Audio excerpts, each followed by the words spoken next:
नमस्कार, मैं हूं आपके साथ मयंक। आज 27 तारीख है। देखिए, इस वक्त की बहुत बड़ी खबर आ रही है। इजराइल में सेड्रट इलाके में 2 केमिकल फैक्ट्रीज में आग लगी है और आग की लपटें काफ़ी दूर तक देखी जा सकती हैं, धुआं देखा जा सकता है और यहां पर राहत बचाव कार्य जारी है। लेकिन इस आग लगने के बाद इस पूरे इलाके में, इजराइल में जो खबर फैली वो इस तरह की खबरें फैलने लगी कि यहां पर बड़ा धमाका हुआ है और यह कहा जाने लगा कि क्या यहां पर ड्रोन स्ट्राइक हुई है। देखिए, इस तरह की खबरें फैली इजराइल में और उसके बाद वहां पर जो स्थानीय लोग हैं उनमें जबरदस्त खौफ का माहौल देखा जा रहा है। और ये जो दोनों केमिकल फैक्ट्रीज हैं दोनों सेड्रट इलाके में। देखिए, एक तो ये वो इलाका है जो बीर शेबा के करीब है। अगर आप जेरूशलम से बात करें तो करीब 70 किलोमीटर के आसपास डिस्टेंस होना चाहिए इसका।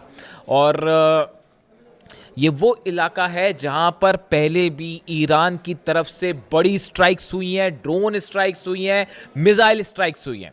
ये इंडस्ट्रियल इलाका है। यहाँ की 2 बड़ी केमिकल जो फैक्ट्रीज जो हैं, इसमें अचानक आग लगती है और कुछ लोगों ने ऐसा दावा भी किया कि भाई धमाके हुए उसके बाद आग लगी, इसलिए इस तरह की खबरें फैली कि ये ड्रोन स्ट्राइक थी।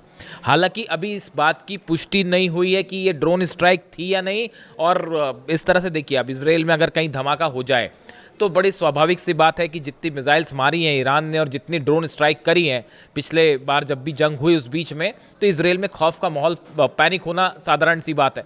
तो हुआ ये कि ये जैसे ही खबर आई उसके बाद इस तरह की खबरें फैलने लग गई कि भाई ये ईरान की तरफ से ड्रोन स्ट्राइक कर दी गई है। उसके बाद पैनिक का माहौल था, लेकिन वहाँ पर जो है फायर फाइटर्स पहुँचे, आग को बुझाने का काम शुरू हुआ।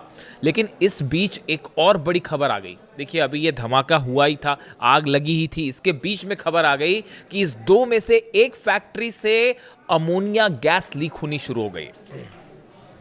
बड़े इलाके में धुआं और आग और धुआं का प्रभाव था। तो उसके बाद ये सेड्रट जो देखिए जो खबर है, the Sederot municipality instructed resident of the near by neighbourhood to remain indoors and keep their windows shut.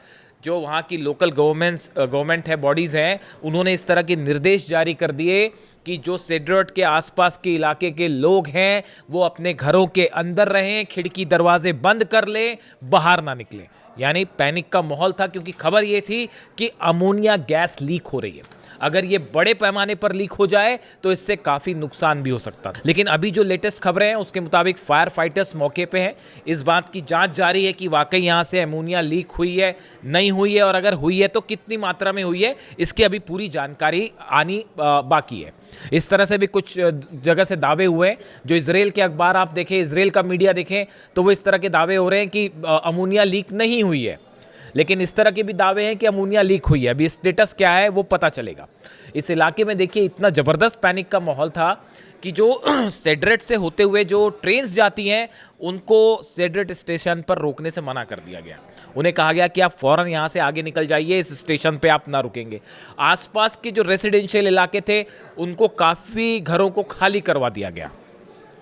जो थोड़े डिस्टेंस पे घर हैं उनको कहा गया कि आप घर के अंदर रहिए, बाहर मत निकलिए।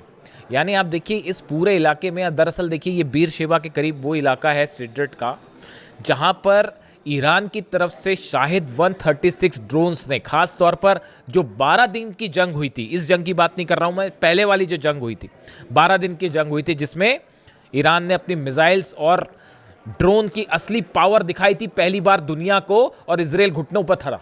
और ये हालात थे कि धमाधम मिसाइल्स गिर रही थी और बिल्डिंग्स गिर रहे थे इजराइल में। और उसके बाद जो है वो पहली बार ताकत देखी थी दुनिया ने कि ईरान की मिसाइल्स और ड्रोन की क्या ताकत होती है। तो उस समय भी ये जो सेड्रट इलाका है, जो इसका इंडस्ट्रियल इलाका है, इस पर काफ़ी ड्रोन स्ट्राइक्स हुई थी। देखिए, ईरान में लगातार अमेरिका की तरफ से धमकियां आ रही हैं कि जो है हम वहाँ के जितने ऑयल स्टेशंस हैं उनको निशाना बनाएंगे, एनर्जी स्टेशंस को निशाना बनाएंगे, वगैरह वगैरह, इंडस्ट्रियल एरिया को निशाना बनाया जा रहा है। इन हालात में नेतन्याहू जब डोनाल्ड ट्रंप से मिलने वाले हैं उसके ठीक पहले इजराइल के एक इंडस्ट्रियल कॉम्प्लेक्स में आग लग जाती है, तेजी से फैल जाती है और इस तरह से धमाके और ड्रोन स्ट्राइक की खबरें फैलने लगती हैं। इसके बाद सबको यही लगा एक बार कि ये ईरान की तरफ से, जैसा कि ईरान ने पहले ही कह रखा है कि अगर हमारे पर हमले जारी रहे या अगर हमें ज़रूरत महसूस हुई प्रीएम्प्टिव स्ट्राइक की तो हम पहले स्ट्राइक कर देंगे। इस तरह की बातें भी ईरान की तरफ से कही गई। तो ऑलरेडी पैनिक फैलना लाजमी था। तो उसके बाद हालात ये है कि अब वहाँ पर जो है काफ़ी सारी जो है फायर ब्रिगेड की गाड़ियाँ हैं और वो आग वाग बुझाने के काम में लगी हुई है। अभी किसी तरह की ड्रोन स्ट्राइक की कोई कन्फर्मेशन नहीं आई है। अगर कन्फर्मेशन आती है तो हम आपको बताएंगे, लेकिन फिलहाल इस पूरी घटना से अच्छा खासा पैनिक जो है वो इजराइल में देखने को मिल रहा है। अब देखिए, इसी बीच एक और बड़ी खबर है, मैं अगले वीडियो में इसकी चर्चा करूंगा आपसे, कि इराक में जो स्ट्राइक्स की गई हैं खासतौर पर इरबिल में ईरान की तरफ से, वहाँ इराक में अभी भी हमले जारी हैं, वहाँ पे अभी भी जो है वो दुश्मनों के खिलाफ ईरान की कार्रवाई जारी है। उसमें इजराइल के कुछ सीक्रेट अड्डों को निशाना बनाया गया है। इस पर अभी डिटेल्स ज़रा आ जाए आपसे शेयर करेंगे। और इस बीच देखिए, जो खबर है ही कि नेतन्याहू और डोनाल्ड ट्रंप की मुलाकात होने वाली है, इस पर पूरी दुनिया की नज़रें हैं कि डोनाल्ड ट्रंप और नेतन्याहू की मुलाकात में क्या होता है। पिछली बार भी जब हमले हुए थे ईरान पे, जंग शुरू हुई थी, तो उसके पहले दोनों की मुलाकात हुई थी। अब बड़े सारे ऑप्शंस जो हैं इसकी अमेरिका की मीडिया आपस में चर्चा कर रही है। ईरान की तरफ से साफ है स्टेटस, आप मिलिए मत मिलिए, जो करना है करिए, ईरान का जवाब तैयार है। हमला करोगे तो हमला मिलेगा, बातचीत करोगे तो बातचीत मिलेगी, जैसा चाहता है अमेरिका, जैसा चाहता है इजराइल, उसको वैसा जवाब दिया जाएगा। ईरान का स्टेटस बिल्कुल क्लियर है। वो अभी तो जवाब यूक्रेन को देने की हो रही है, क्योंकि कैस्पियन सागर में जो हमला किया है अभी तैयारी उसकी चल रही है। वो खुर्रमशहर 4 कभी भी फायर हो सकती है। जवाब जरूर मिलेगा यूक्रेन को, ये बात तो तय है। अब देखिए, इस बीच जो खबर है, 2-3 ऑप्शंस जो हैं जिस पर विचार हो रहे हैं।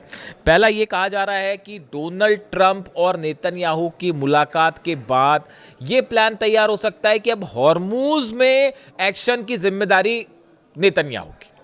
कई सोर्सेज ऐसा दावा कर रहे हैं कि अब हॉर्मूज में अभी तक अमेरिका ने अपने 18 जहाज लेके वो खड़े रहे, कुछ कर नहीं पाए।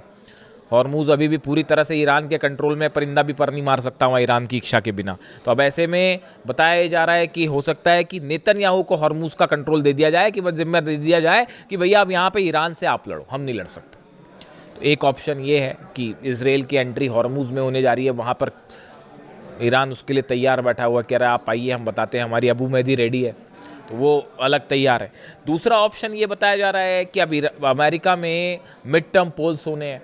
अब यहाँ बड़ी समस्या ये है, जॉर्डन में बेस तबाह हो गए, सोल्जर्स मारे गए, कुवैत में पेट्रियट तबाह हो गया, बहरीन में पेट्रियट थर्ड सिस्टम तबाह हो गए, तो भयंकर नुकसान हो गया। अब सैटेलाइट इमेजेस सामने आने लग गई हैं, और जो रिपब्लिकन सांसद हैं डोनाल्ड ट्रंप की पार्टी के, वही सवाल उठाने लगे हैं डोनाल्ड ट्रंप पर, कह रहे हैं कि भाई आपने हासिल क्या किया, आपने ईरान जाके ऑपरेशन किया, आपने हासिल क्या किया। आप कह रहे थे रिजीम चेंज होगी, वो भी नहीं हो पाई। आप कह रहे थे कि यूरेनियम पर हम कब्जा कर लेंगे, वो भी नहीं हो पाया। तो फिर आप कर क्या पाए वहां जाके?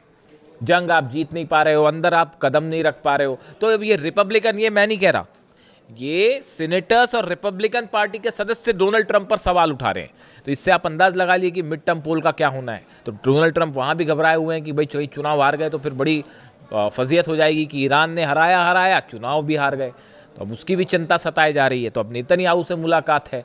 तो अब देखिए, तरह तरह की खबरें हैं, लेकिन इस बीच एक बड़ी जो गौर करने वाली बात यह है, अमेरिका के जो फाइटर जेट्स हैं, हथियार हैं, इन सबका प्लेसमेंट, लोकेशंस और मूवमेंट बाकायदा जारी है।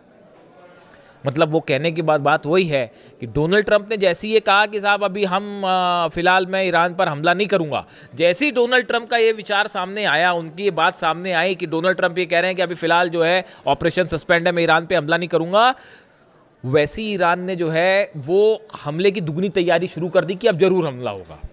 जब भी डोनाल्ड ट्रंप बोलते हैं तो वो अपनी बात से पलट जाते हैं। मतलब उनको हमला करना होगा तो बोलेंगे जी मैं नहीं कर रहा, और हमला हो जाएगा। ईरान तैयार है उसके लिए। यानी डोनाल्ड ट्रंप का ये कहना कि मैं हमला नहीं करूंगा, उस तो ईरान और अलर्ट हो गया है। उसने अपनी और जो है मिसाइल तैनात कर दिए हैं, और वो जो है ईरान की सेना के जो प्रवक्ता है उनकी तरफ से बयान आ गया कि उन्होंने अपनी लोकेशंस गिना दी है कि भाई सऊदी में ये लोकेशन है, यूएई में ये लोकेशन है, कतर में ये लोकेशन है, और अगर हमला होगा सब पर एक साथ मिसाइल मारी जाएगी। तो उन्होंने अपनी एक अलग लिस्ट जारी कर दी है, और इजराइल अलग निशाने पर आ गया है। कल ही ईरान की तरफ से बयान आया था कि अगर जो अब हमला होगा तो कुछ हो ना हो, इजराइल पर तो हम जरूर हमला करेंगे। अगर अब हम पे हमला होता है, ईरान का स्टैंड साफ है, अगर ईरान पर कोई भी हमला होता है, कहीं भी हमला होता है, तो हम इजराइल पर जरूर हमला करेंगे। खासतौर पर अगर पिकेक्स माउंटेन पर हमला हुआ तो इजराइल निशाना बनेगा। अब इस बीच लग गई आग। अब सेड्रेट में इस समय आग लग गई, और फिर खबर इस तरह से फैल गई कि धमाका भी हुआ था और ड्रोन स्ट्राइक तो नहीं, तो वो उसको इस तरह से लेने लगे। हालांकि अभी ऐसी खबरें नहीं है, लेकिन चूंकि आग लगी, पैनिक की बात थी और अमोनिया फैलने वाली बात थी, इसलिए आप तक पहुंचाना ज़रूरी था। इसके अलावा अब देखिए, एक तो ऑप्शन ये हो गया, अब एक और नया जो है वो सोर्सेस से नई हलचल और शुरू हो गई है कि डोनाल्ड ट्रंप को उनके कुछ एडवाइजर्स ये बता रहे हैं कि भाई देखिए असल में हुआ ये जो इनसाइड स्टोरी है, एक बैठक हुई, मैं इसका जिक्र पहले भी कर चुका हूँ, आपको बताता हूँ मैं।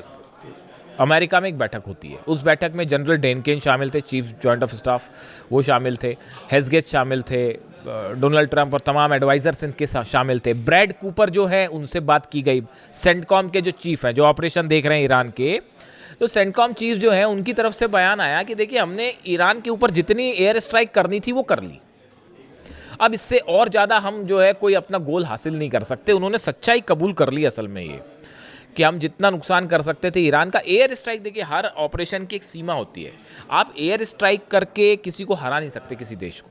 तो अमेरिका का वो ब्रैड कूपर का कहना है ऐसा है, हमने जितनी एयर स्ट्राइक करनी थी वो कर लिया, अब हम ईरान को और एयर स्ट्राइक करके हम कुछ हासिल नहीं करेंगे।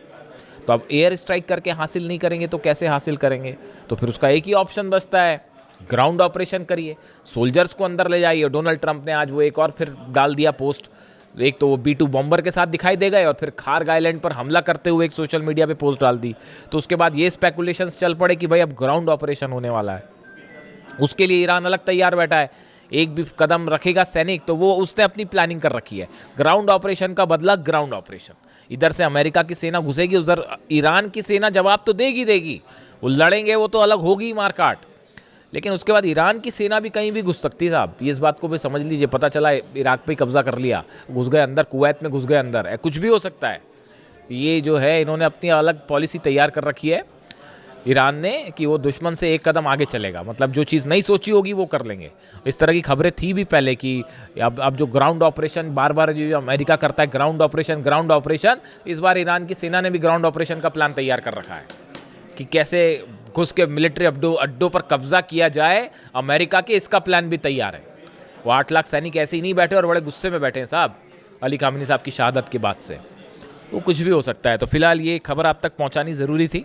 इससे जुड़ा जो भी अपडेट होगा, नेतन्याहू और ट्रंप की मुलाकात पर हमारी खास नज़र रहेगी वाशिंगटन से, देखते हैं क्या निकल के आता है। जो भी अपडेट होगा आप तक पहुंचाएंगे। Thank you so much.